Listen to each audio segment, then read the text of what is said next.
Gabriela Linhares, estamos falando aqui de Niterói, Rio de Janeiro, Brasil, e hoje eu tenho a honra de conversar com o ambientalista Axel Grael, que também é pré-candidato à prefeitura aqui de Niterói.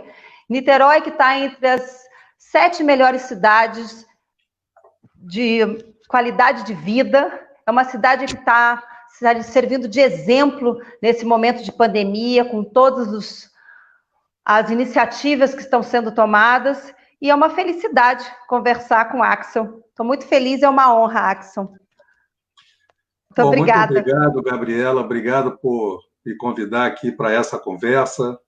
É um prazer estar com você, uma pessoa com multitalentos, né? Uma pessoa da área de cultura, uma pessoa que também muito interessada aí na questão ambiental, que é a minha paixão. Então, acho que vai ser muito bom a gente falar sobre Niterói e falar sobre os sistemas todos.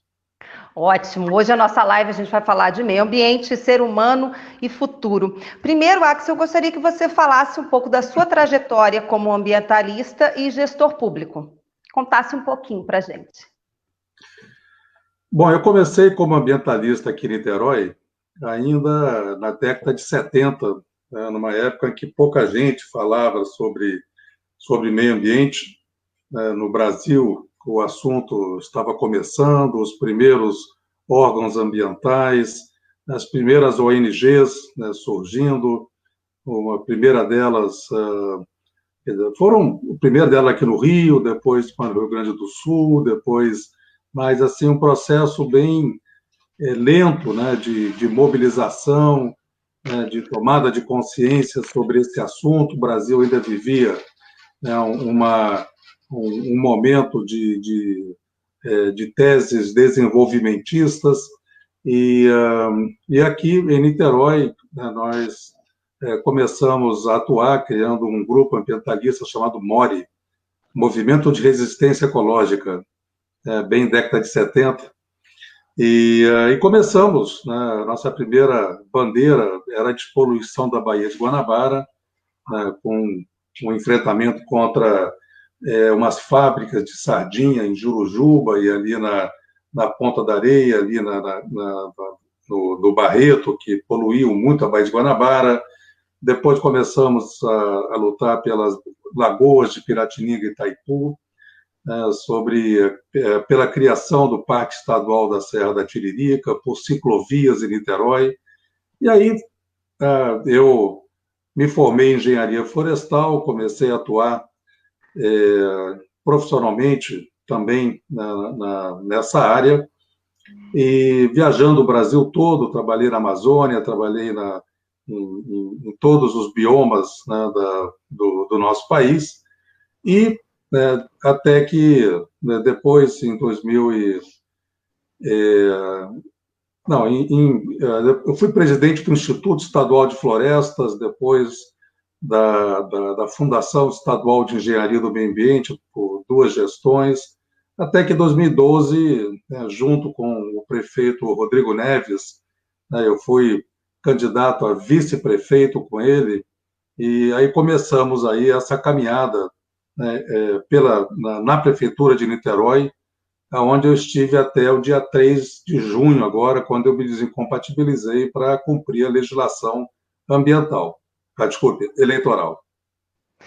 Axel, foi uma gestão, está sendo uma gestão de grande sucesso, de exemplo, mas como você falou, o meio ambiente era uma pauta de nicho, né? Principalmente quando você começou, eram pessoas mais voltadas, pareciam assim sonhadores que falavam do meio ambiente. O meio ambiente hoje é uma das principais pautas sociais faladas em todos os setores, né? E a gente foi tendo consciência por todas as perdas, por todas as alterações climáticas, a população, o povo, o ser humano começou a tomar consciência da importância do meio ambiente. E hoje é uma pauta que é direcionada para todos os setores. A gente vê Nações Unidas falando sobre isso, assinando acordos comuns. Em contrapartida, hoje, a gente vive uma realidade no nosso governo federal que é triste, que é de um retrocesso, né? Essa questão do desmatamento, do consumo, da destruição, da exploração, né, que foi na época da ditadura que foi muito forte. A gente está vivendo esse retrocesso em várias áreas, e principalmente ambiental.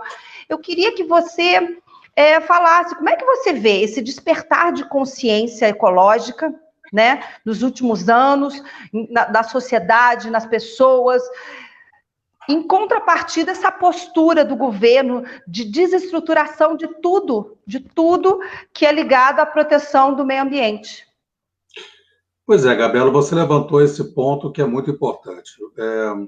Se você olhar, o mundo, ele vinha de uns 5 anos para cá, mas principalmente nos últimos 2, 3 anos, com uma mudança, né, estrutural e bastante forte, né? A questão ambiental, ela saiu, né, de uma dicotomia que se dizia até a Conferência do Rio de Janeiro, né, a Rio 92, a conferência ainda se chamava Conferência das Nações Unidas para o Desenvolvimento e o Meio Ambiente, como se fossem duas coisas.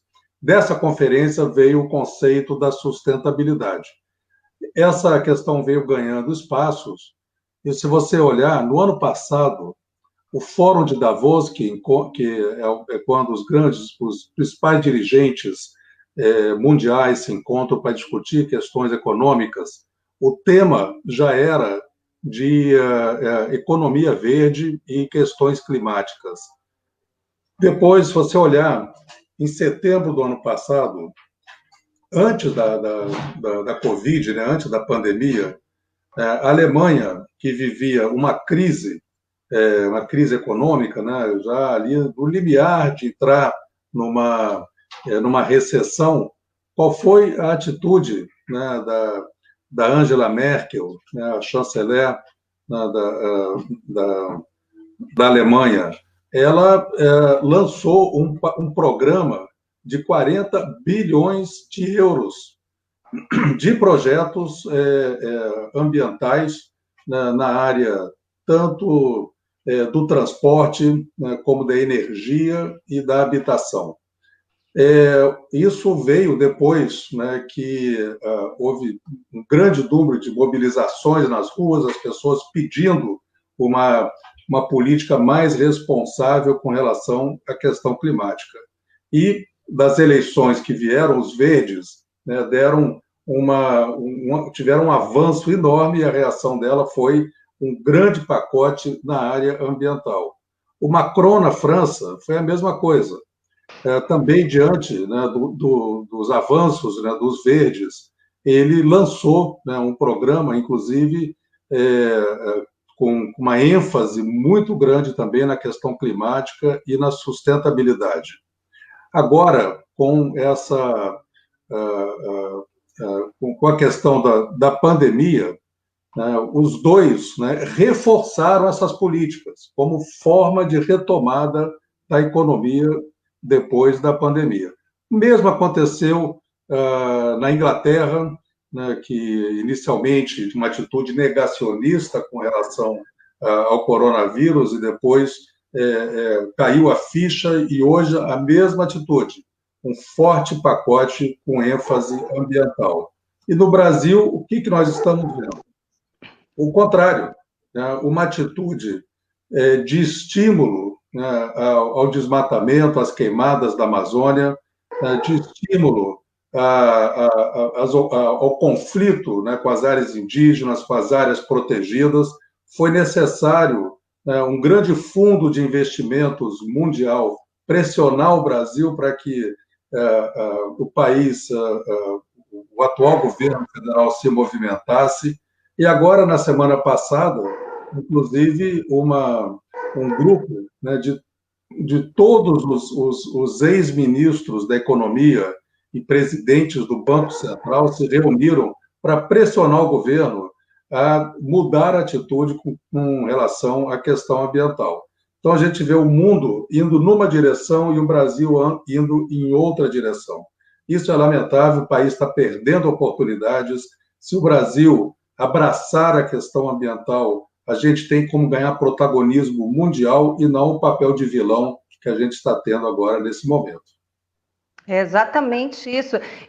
Teve aquele grupo de empresários que mandaram para 8 embaixadas, um grupo que gera 20 trilhões de investimentos, eles têm 20 trilhões, eles mandaram para 8 embaixadas uma carta de preocupação com o desmatamento, não é?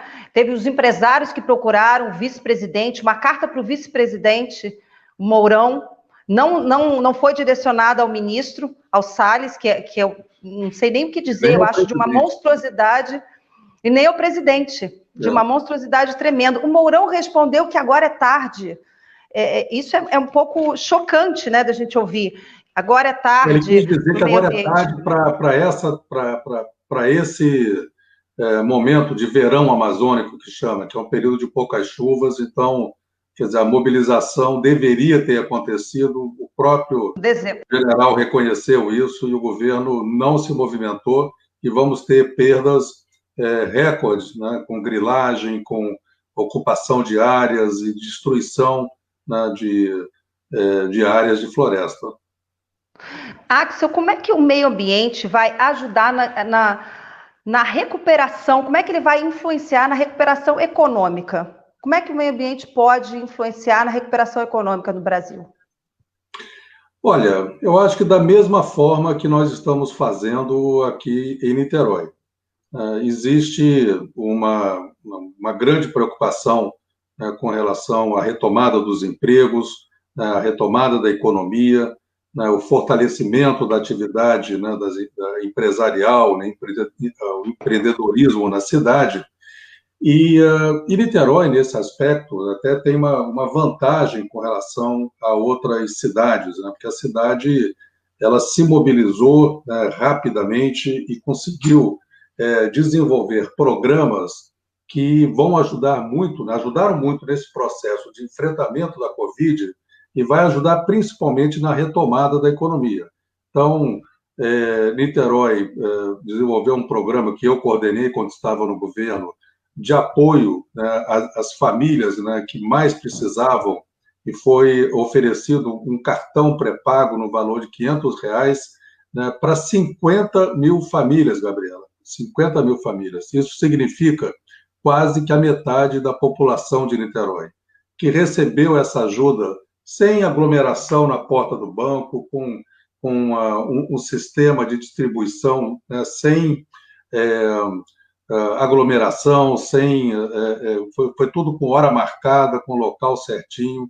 E então, quer dizer, as famílias mais necessitadas que perderam a sua renda em função da pandemia foram atendidos. Depois, também as empresas, né, foram desenvolvidos 2 programas, um de apoio às empresas para que pudessem honrar a sua folha de pagamento e um apoio também para o capital de giro.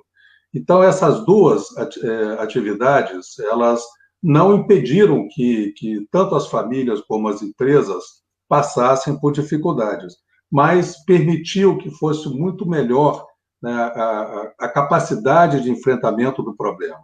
E, com isso, a retomada agora vai ser muito mais fácil do que nas cidades todas aqui em volta da gente, que não fez isso. A questão ambiental, né, que você perguntou, como que nós podemos ajudar.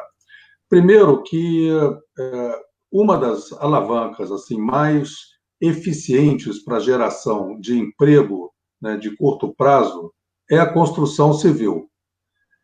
Então, o governo municipal está lançando uma série de programas ambientais agora, acabou de ser feito uma licitação para a implantação do Parque Orla de Piratininga, que é um investimento de R$ 24 milhões, com várias obras, né, de implantação de uma infraestrutura, de recuperação, né, dos ecossistemas ali em volta da lagoa. Também está em licitação, né, uma segunda etapa, que é bem maior do que essa, com cerca de R$ 40 milhões, a renaturalização do Rio Jacaré, a implantação da trilha, né, do Parque da Cidade até o Cafubá, que já são mais 600 mil reais. Então, todas essas obras, se você olhar o volume de investimentos que está tendo agora na região oceânica de Niterói, é muito grande. Então, só em obras, só de investimentos de infraestrutura, esse ano ainda, serão cerca de 400 milhões de reais. Então, isso tudo, e uma boa parte dessas ações são ações ambientais. Então, tudo isso ajuda a alavancar a economia. Exatamente. Niterói está sendo um exemplo em todos os aspectos, no aspecto sanitário, moral. A população está junto com o prefeito. Eu acho que isso foi uma coisa muito interessante, porque dos municípios aqui do Rio de Janeiro, o nosso gráfico já está descendo, já está lá embaixo. É um exemplo realmente o que está acontecendo aqui, mas eu acho que também influenciou essa forma dessa gestão ser tão aberta, tão ligada, estar tão presente, né, nas ruas, em tudo. Eu acho que essa comunicação direta com a comunidade fez toda a diferença, porque a gente vê que as pessoas confiam no que está acontecendo, confiam no que o prefeito está indicando. Existe uma confiança muito grande. Eu acho que esse momento de pandemia, que Niterói está na contramão de várias cidades do Brasil, foi um momento de muita valorização da gestão do prefeito, de todo esse movimento que está se fazendo, e foi visto na prática toda a organização, porque só se conseguiu fazer isso porque era uma gestão que já estava organizada, tinha fundo, tinha poupança, que pôde investir, sem contar com o governo federal, que não ajudou, o governo estadual também. Então, o Brasil todo nesse caos, e a gente aqui está vivendo um novo momento, né? Um outro momento, um novo momento. Axel, você falou sobre uma série de coisas que foram investidas na cidade, mas uma coisa muito importante é a questão do saneamento básico, né? O saneamento básico hoje é uma das principais. A gente precisa, nesse caos que estamos vivendo, a limpeza, a higiene, a água. Muitas cidades não têm. Nós temos 100% da cidade tem saneamento básico, água, esgoto, coleta de esgoto, quase isso, né? A segunda cidade na gestão de resíduos sólidos urbanos. E tem agora um novo plano municipal de saneamento. A gente já está muito bem nesse quesito. Como é esse novo plano? O que vai ser feito? Gabriela, o plano municipal de saneamento básico, ele tem 4 vertentes, né? Então, o abastecimento de água, que Niterói já tem 100%, né, de abastecimento. Aqui, na questão do abastecimento, a grande preocupação, a grande prioridade é reduzir as perdas de água. Na questão do esgoto, né, na coleta e tratamento de esgoto, Niterói já tem 95,6%, né, de esgoto coletado e tratado.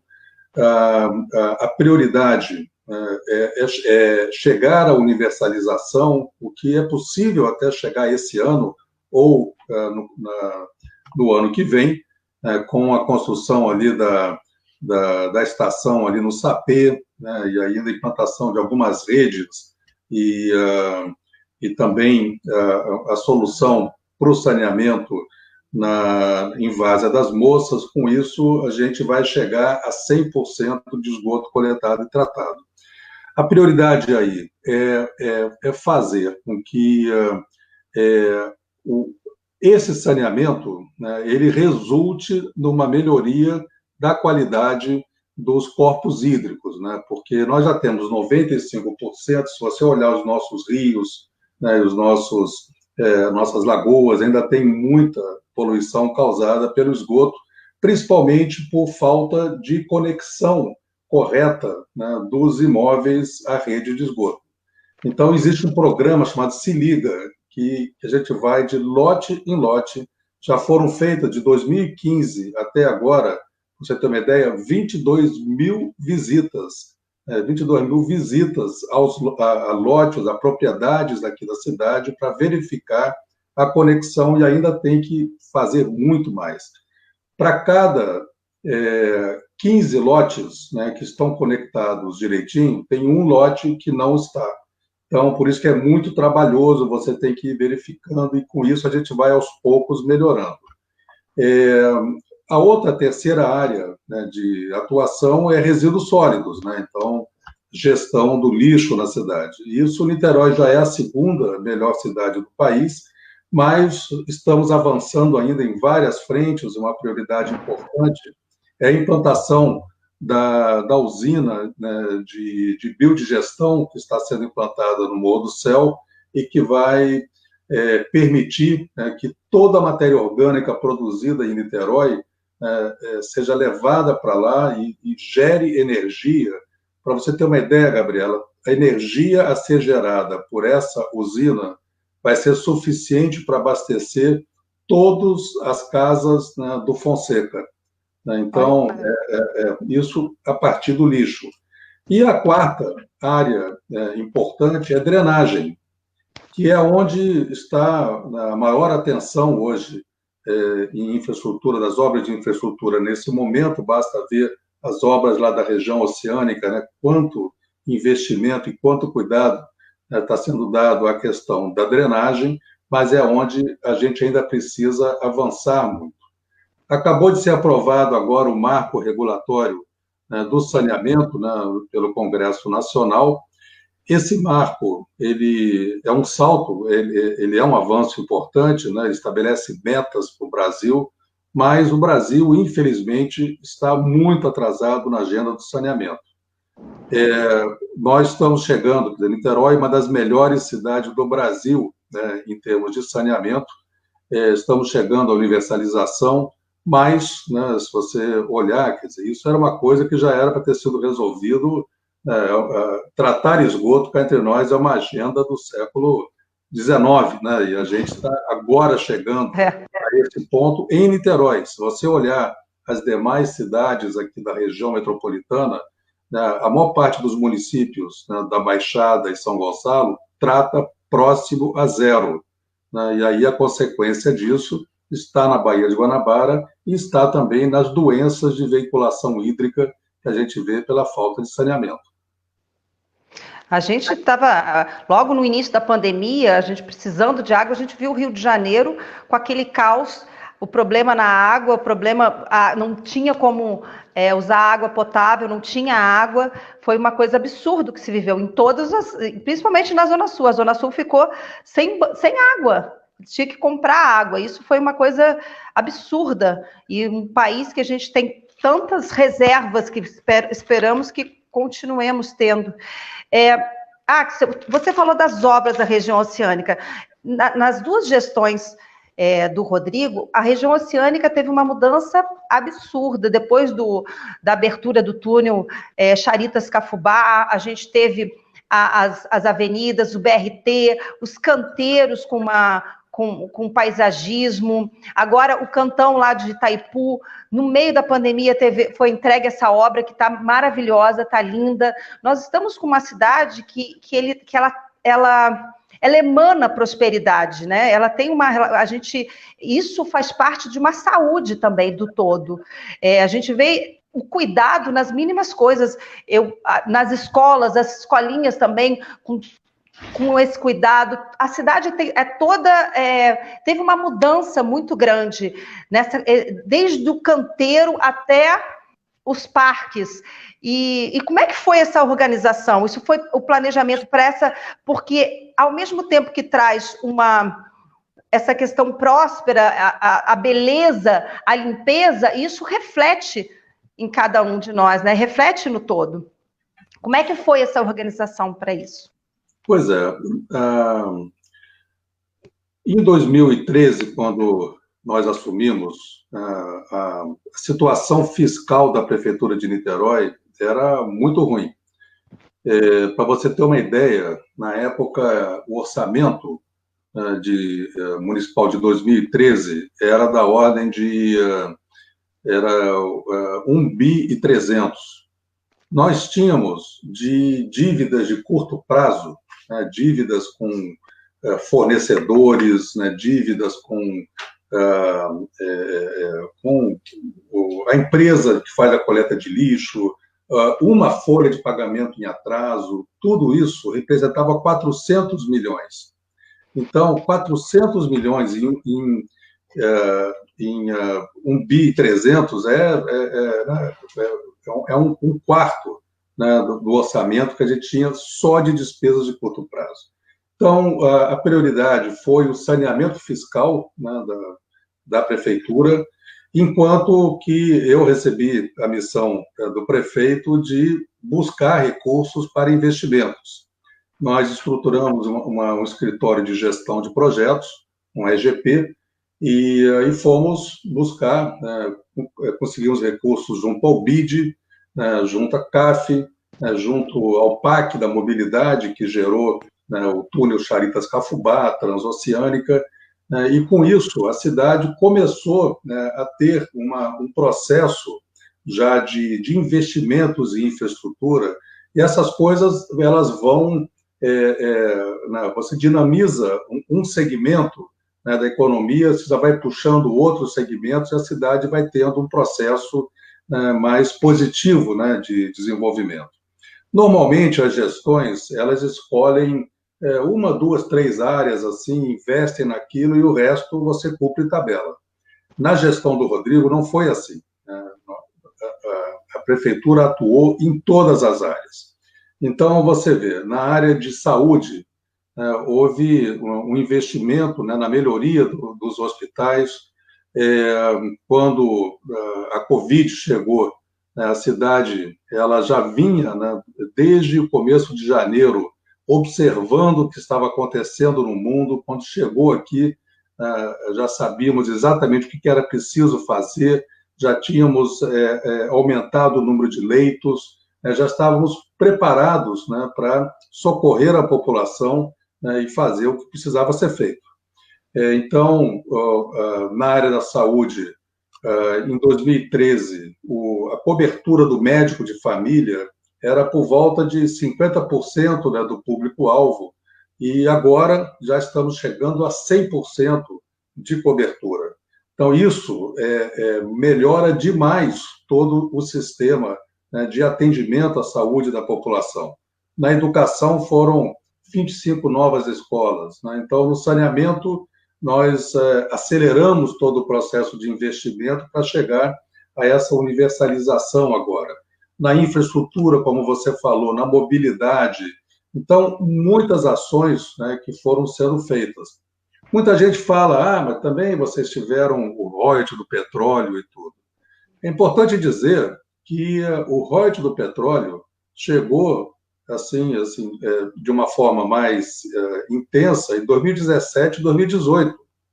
De 2013 até 2017, a gente estava com a mesma base, né, de arrecadação que tínhamos nas gestões anteriores, né, mas foi feito todo um esforço de saneamento da prefeitura e quase todos esses projetos já estavam em andamento, já estavam idealizados antes, né, da chegada do royalties. O royalties ele veio ajudar esse processo positivo da cidade, e, inclusive, você citou bem, uma das medidas até foi a criação de uma poupança, a criação de um fundo de equalização de receitas, em que 10% de toda a receita do royalties é guardado para o futuro.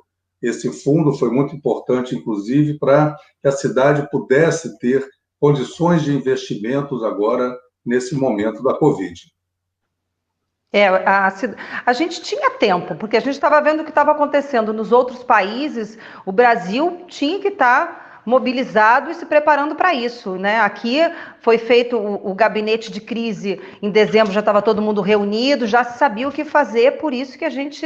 É a organização e foco, que eu acho que é o mínimo que tem que se ter, Exatamente, né? Uma gestão, uma organização e foco. A gente não falou da cultura, que é a minha parte. Niterói está muito bem na cultura, com leis de incentivo, com novos teatros, com shows, com várias promoções que incentivam a cultura. Grupos locais se mobilizando. Isso é uma coisa muito importante, porque a cultura está ligada à educação, que está ligada ao meio ambiente, que está ligada à economia, que está ligada à política, porque só a cultura, a arte é uma manifestação política, uma arma de transformação social. Eu acho que nesse momento, Axel, que a gente está vivendo, de pandemia, a gente vê como tudo está interligado, como somos interligados, né? Só o fato de nós ficarmos em casa, a gente não está ajudando só a nós, mas está ajudando a população, está ajudando o outro. Então, é um momento de conscientização. Eu escolhi a gente falar sobre meio ambiente, porque você é um ambientalista, mas o meio ambiente hoje, a gente está vendo que a natureza está pedindo por socorro. Esse nosso inimigo invisível, né? Que a gente não tem, que comumente o ser humano bota a culpa em algum lugar, nós não temos como culpar agora alguém. Nós temos sim que ter uma consciência maior dos nossos atos, das nossas vidas, repensar valores, repensar o que realmente é necessário para a gente.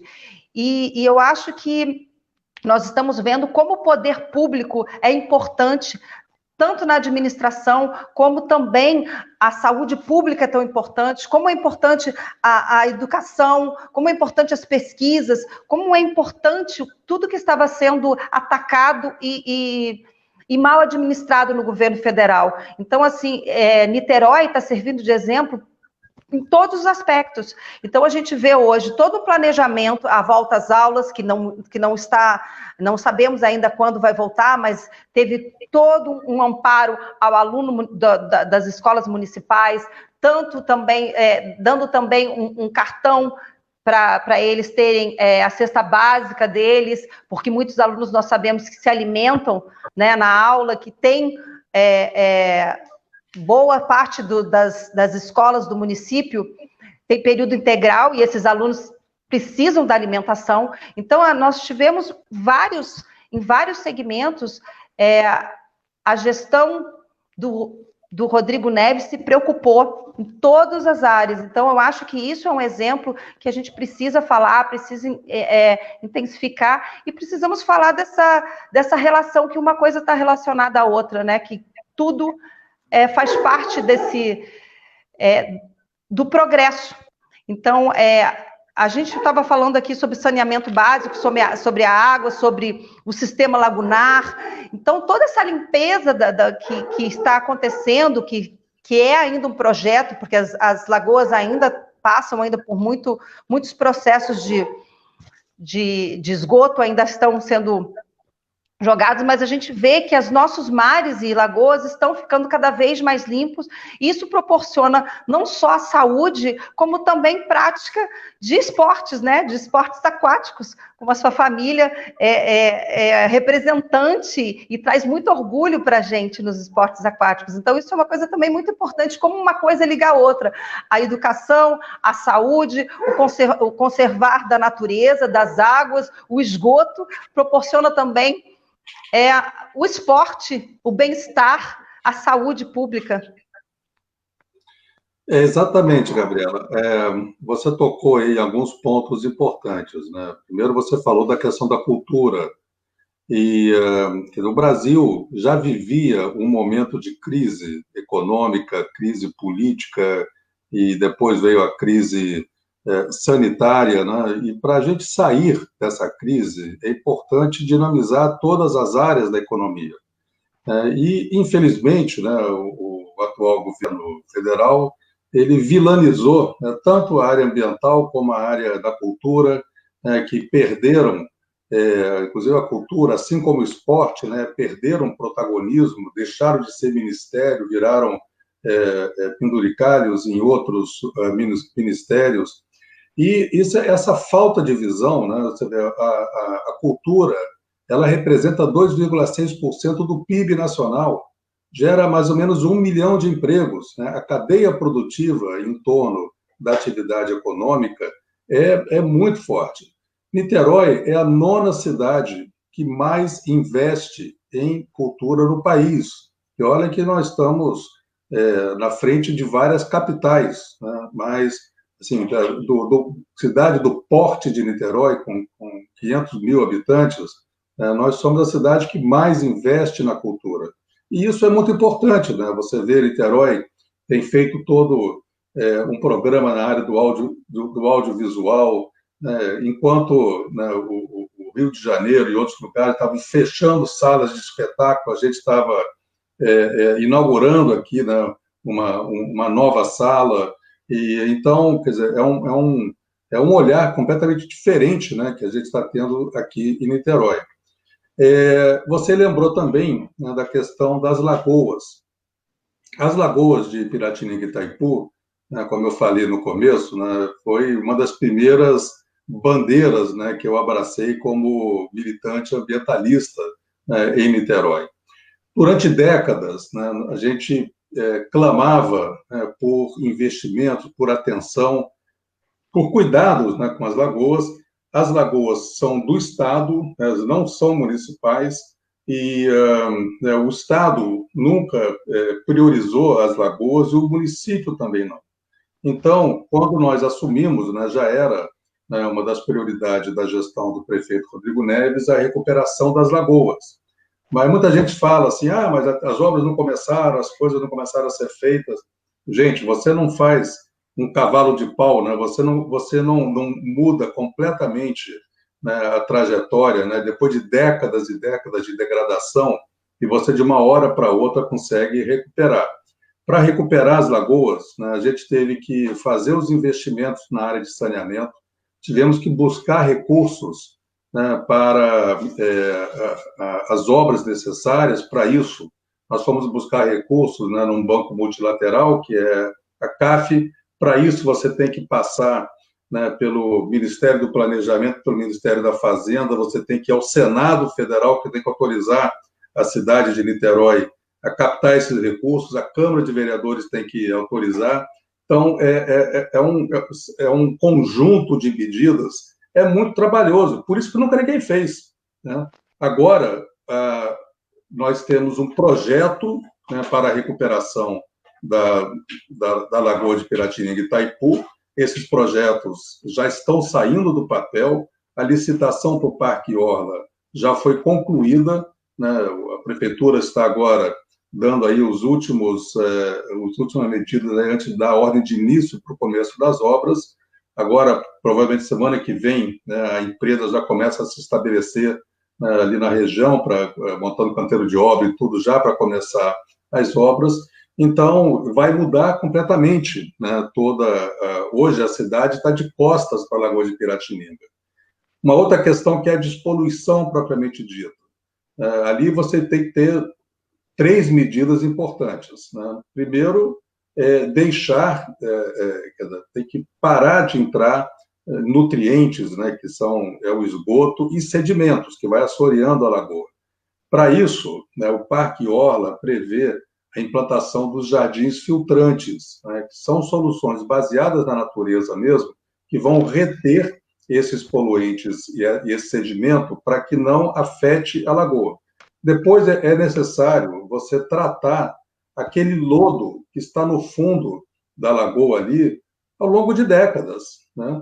Então, foi feito, né, um chamamento público, acabou de serem selecionadas algumas alternativas tecnológicas, né, para a solução do problema do lodo, e com isso agora essas intervenções, né, já vão começar a ser feitas agora, né, para que a gente possa verificar. Porque é uma coisa nova, experimental.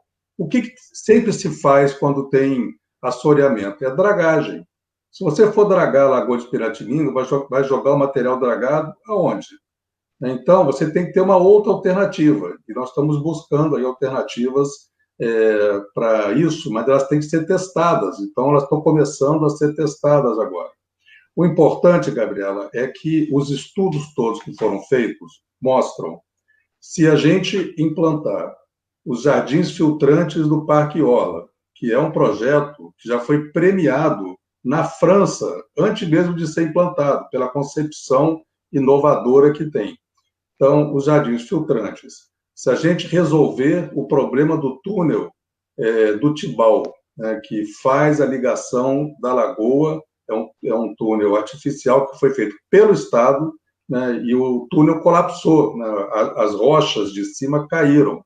O Estado não fez o que precisava fazer, então o município fez um edital, lançou um edital, vai assumir os custos disso e vai fazer a desobstrução.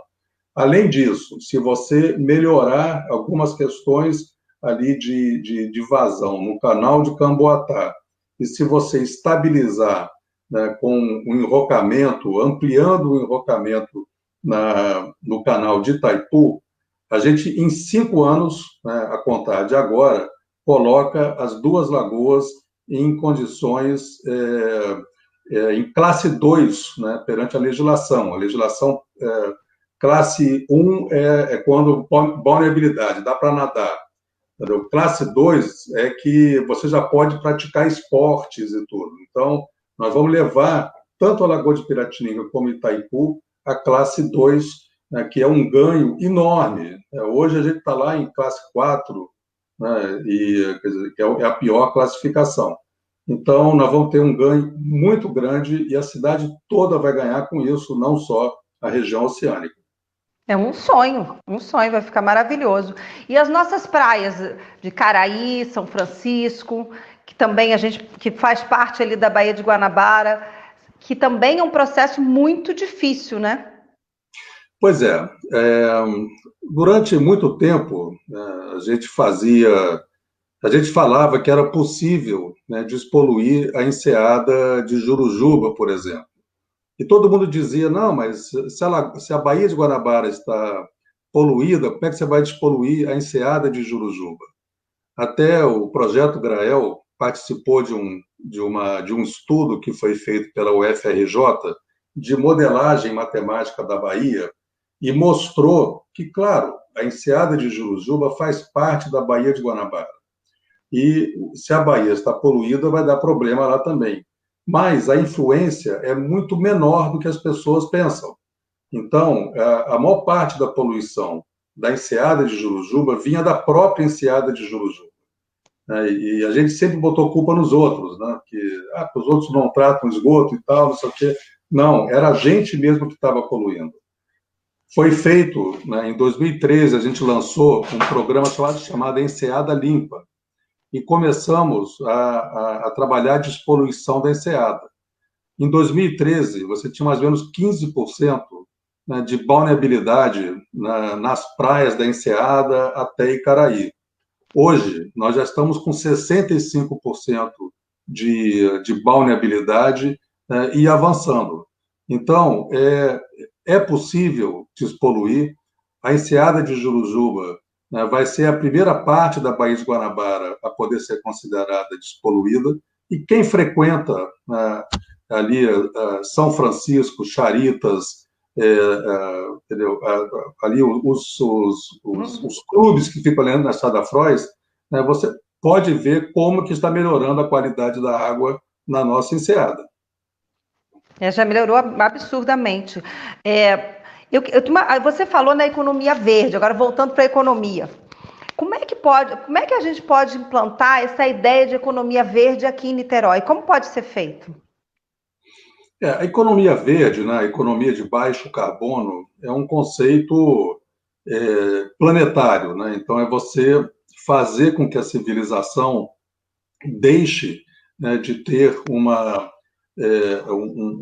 dependência tão grande do petróleo, né, que a queima do petróleo, né, seja no transporte, seja na indústria, né, que gera, né, os principais fontes, né, de gases de efeito estufa. Depois, né, da queima do petróleo, o segundo maior causa é a mudança do uso do solo, é desmatamento, é queimada, e a Amazônia, né, hoje é uma das regiões que mais preocupa o mundo, como a gente falou mais cedo aqui. Então, existe toda uma busca de novas tecnologias para que você reverta, né, a atual dependência que a gente tem do automóvel, né, que é o transporte individual, né, que é poluente e é inviável, assim, em termos de cidades, não só Niterói, mas as principais metrópoles, as principais cidades do mundo estão buscando alternativas. Porque é uma questão, é como se fosse hidráulica. Se você tem mais água para passar do que seção de tubo, não cabe. As ruas e os carros, é exatamente isso. Quando a gente começou a defender em Niterói a implantação das ciclovias, muita gente achou que a gente estava abrindo guerra contra os automóveis, né? Então todo mundo vai ter que andar de bicicleta. Não é nada disso. O futuro ele é multimodal, são vários modos de transporte. Então, o transporte pela bicicleta é, é uma demanda que estava reprimida. Você vê, de 2015 até 2019, Gabriela, nós quintuplicamos o número de bicicletas nas ruas de Niterói, né? Com a Transoceânica, né, a gente implantou um modelo de transporte, né, coletivo, né, que nessa primeira fase já está funcionando. Com a segunda fase, que vai ampliar, né, colocar mais linhas de ônibus, né, dentro do sistema da Transoceânica. Inclusive, a previsão é que esses ônibus sejam ônibus elétricos. Com isso, mais o estudo do VLT, né, que está em andamento para Niterói. Niterói tem ainda a oportunidade, que é o transporte hidroviário, né, pela Baía de Guanabara. Então, Niterói já tem essa vocação, né, para multimodal, para vários tipos, né, de transporte. E, agora, nós temos uma das maiores taxas de motorização do Brasil, ou seja, o maior número de automóveis por habitante. Isso, então, ou a gente oferece uma alternativa, né, de transporte coletivo, que é o que está sendo feito, né, ou a gente não vai resolver o problema dos engarrafamentos, que é uma das grandes fontes, né, é a principal fonte de emissões, né, de carbono em Niterói, é o transporte.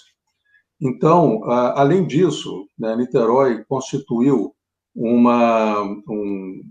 o G-Clima, que é um grupo executivo de mudanças climáticas, que vem monitorando, né, todas essas fontes de emissão de carbono e alimenta toda a estratégia da prefeitura em termos de investimentos, né, para reduzir, né, essas emissões. Às vezes, né, medidas que a gente toma aqui em Niterói, elas impactam, né, o Brasil como um todo. Por exemplo, dos investimentos que estão sendo feitos na região oceânica é a implantação de um centro de referência de sustentabilidade urbana, ali no bairro do Jacaré. Ali, nós estamos implantando um prédio do médico de família, vai ser um prédio todo sustentável, com energia solar, com várias soluções, né, de arquitetura sustentável, para que você reduza o consumo de energia. E lá nós vamos dar cursos, né, de arquitetura sustentável, dessas soluções alternativas, e vamos, a partir dali, desenvolver todo um programa de incentivo à energia solar. Com isso, a gente melhora muito, a Niterói passa a ser uma geradora de energia, que hoje nós só consumimos, né, e a energia que a gente consome aqui, ela vem, quer dizer, de uma rede interligada, mas a principal fonte de energia aqui é Itaipu, lá no Paraná. Então, uma energia que é produzida lá longe é transportada para cá com uma grande perda de energia para que a gente consuma aqui. A energia solar, ela é uma energia descentralizada. Você gera na sua própria casa e para abastecer o seu consumo. Então, são várias ações, né, que a gente vai tomando, que vai melhorando e fazendo com que a cidade seja cada vez mais sustentável, né, e com isso a gente vai influenciando outras cidades também. Por exemplo, Niterói implantou, em 2014, o programa Niterói Mais Verde. nós expandimos as áreas protegidas de Niterói a mais de 50% do território.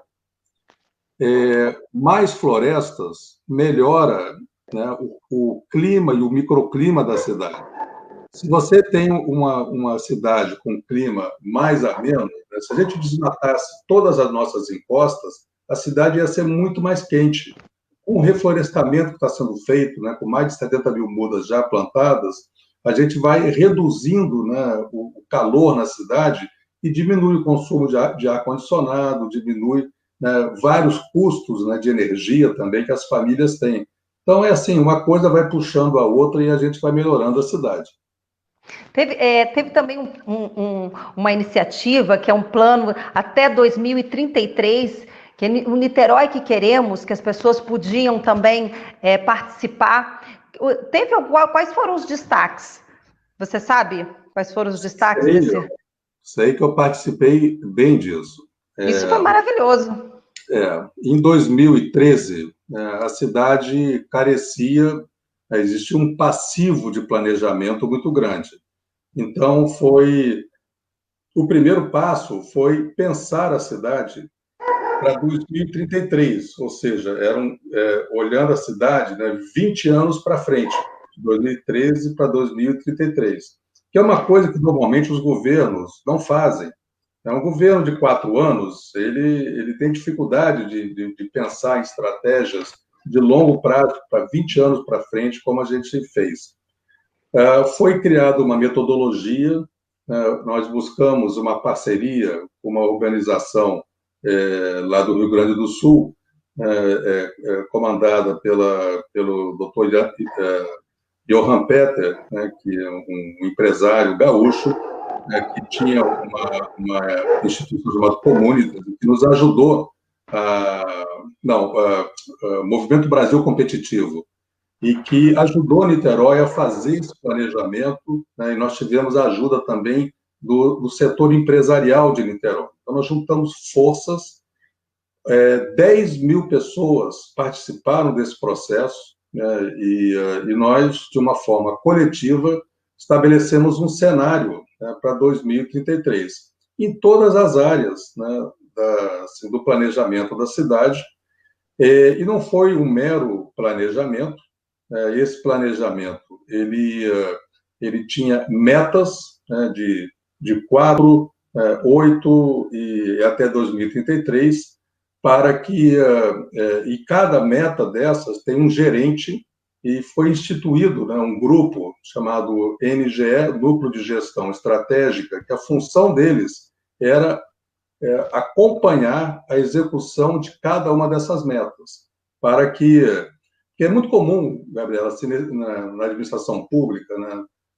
Normalmente, começo de governo, as pessoas fazem aqueles planejamentos estratégicos e tal, você fica, a equipe toda, normalmente passa um final de semana num hotel, aí planeja, na segunda-feira todo mundo volta para a sua rotina, o planejamento vai para a prateleira e não acontece. Em Niterói não foi assim, né? O Niterói que queremos, ele de fato é uma referência, né, dos trabalhos que são desenvolvidos. A cada 3 meses, todos os secretários, né, são reunidos e são cobrados, né, quanto à execução daquelas metas do Niterói que queremos. Por isso que Niterói avançou tanto. Maravilha, a gente está chegando ao fim. Eu queria dizer, Axel, que queria agradecer toda a sua dedicação, todo esse trabalho, todo o empenho da sua gestão, esse processo todo, dessas 2 gestões do Rodrigo Neves, que você participou ativamente com seus projetos, essa sua preocupação com o meio ambiente, que veio com você, já é uma coisa que é natural, que isso é de uma sensibilidade muito grande, porque a gente pensar no meio ambiente, a gente está pensando no outro, a gente está pensando no todo, é uma consciência mais evoluída, e que todos nós possamos ter uma consciência maior para que a nossa cidade fique cada vez melhor. Ouvir você falar me dá uma felicidade. Eu sou de Porto Alegre, eu vim para o Rio, eu vim para Niterói em 2013, mas eu vim para o Rio em 98, e eu me apaixonei pela cidade. Eu fiquei encantada na cidade, a limpeza, o progresso, tudo isso. A cidade, eu tenho uma sensação sinestésica, sensorial, de que tem uma outra energia, você entende? E eu acho que você está de parabéns, e ouvir você falar todo esse empenho, essa amorosidade pela cidade, a gente só tem a agradecer. E temos certeza que daqui para frente só vai ser progresso e modernidade. Eu fico muito feliz. Eu queria falar, porque eu sempre falo no número que, infelizmente, hoje nós temos 78.093 mortes no Brasil. Nas últimas 24 horas foram 1.110 mortes, então nós precisamos ainda ficar em casa, pessoal que está nos ouvindo, precisamos ficar em casa por nós, pelos nossos familiares, pelo todo. Ainda estamos no processo de pandemia. Eu quero agradecer, Axel, fico muito feliz e muita sorte para todos nós. Muito obrigada. Muito obrigado a você, Gabriela, pela oportunidade dessa conversa. Você é gaúcha, e eu tenho um pedacinho de mim que é gaúcho também. Eu morei 3 anos em Uruguaiana, lá na fronteira. Lá na fronteira. Então, tenho assim, um carinho todo especial pelo Rio Grande do Sul. E foi ótima a nossa conversa. Eu acho que a cultura tem tudo a ver com a questão ambiental. Aliás, uma das prioridades que nós temos pensado para o futuro de Niterói é integrar mais a cultura com a educação, com o esporte e com a assistência social, e fazer disso, né, um grande processo de avanço do avanço social na cidade, né? Você pegando as escolas, né, como eixo condutor de tudo isso, então eu fico muito feliz aí de ter podido falar, né, com uma pessoa de cultura, uma pessoa, né, das artes como você, né, e a gente ter feito essa conversa sobre sustentabilidade. Isso tudo tem muito a ver. Então, muito obrigado mais uma vez, e vamos continuar conversando aí. Desejo muito sucesso para você. Obrigada, Axel. Eu quero convidar também o pessoal para terça-feira. A gente vai falar sobre a importância dos coletivos culturais para o progresso de uma cidade. Vou falar com quem vai estar junto com a gente, vai ser o Marcelo Matos, que é representante do setorial. Terça-feira, às 20 horas, no meu Instagram. Axel, muito obrigada. E eu fico muito feliz com essa ideia de colocar a cultura, porque a cultura é a nossa identidade e isso faz parte de uma gestão moderna, né? Outros países, a cultura está integrada em tudo. Então, a cultura tem que estar aqui junto, já estamos juntos, todo esse processo de evolução, de modernização, né? Então tá bom. Muito obrigada, Axel. Foi um prazer. Obrigada. Obrigada, pessoal. Boa Obrigada. noite a todos. Boa noite. Tchau. Bom final de semana.